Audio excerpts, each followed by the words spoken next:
Hello everyone and welcome back. In today's video, I'm going to show you how to add a Wi-Fi network manually in Windows 11, step by step.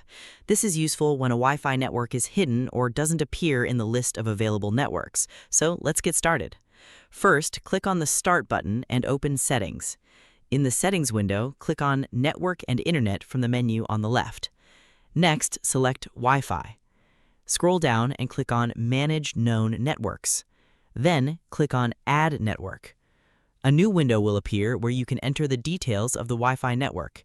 First, enter the exact name of the network in the Network Name field. Next, choose the appropriate security type for your Wi-Fi network. Then, enter the Wi-Fi password in the Security Key field.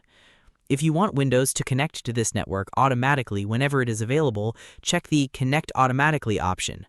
You can also select the option to connect even if the network is not broadcasting its name. Once you've entered all the information, click Save. Windows will now save the Wi-Fi network to your computer. If the network is nearby and the details are correct, your computer may connect to it automatically. To connect manually, click the Wi-Fi icon on the taskbar, select the network, and click Connect. And that's it. You've successfully added a Wi-Fi network manually in Windows 11. Thanks for watching. If you found this tutorial helpful, don't forget to like, subscribe, and turn on notifications for more Windows 11 tips and tutorials. See you in the next one.